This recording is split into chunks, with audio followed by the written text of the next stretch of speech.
This month's issue of Shots by Request, we're out on the 6th green.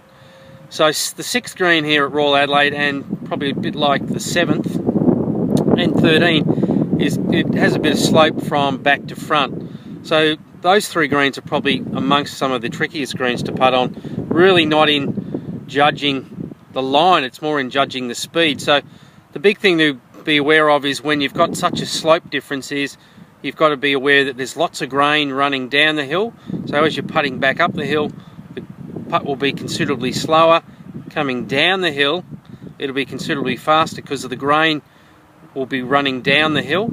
And then the other thing I want you to really consider is when you're trying to judge the speed of these putts is how soft and how firm the green feels underfoot.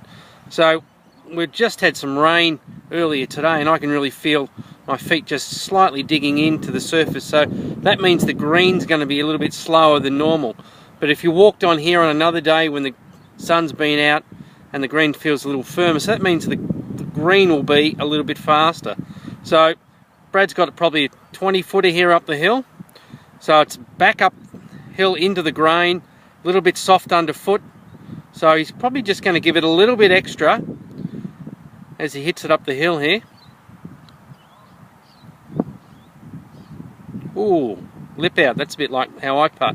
So here we go to some of the shorter putts. So the big tip I give for someone here on the short putts is read the putt, and this putt's probably, what would you say, Brad? Couple of inches, yeah, half a cup outside on the right. So my advice would be to actually hit it a little harder and maybe take a little bit of that break out. So sometimes we can allow too much. So Brad's going to try and hit this a little firmer.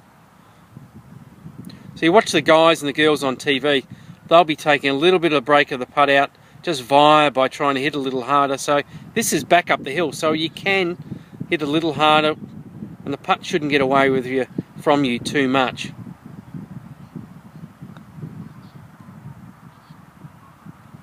Oh well, bad luck, Brad.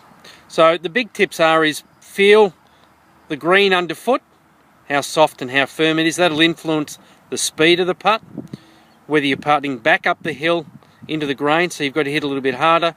If you're putting down grain down the hill, it'll be a bit faster. So there are some of the influencing factors on the putt. So really, as you walk on the green, start reading the speed of the green before you actually hit the putt.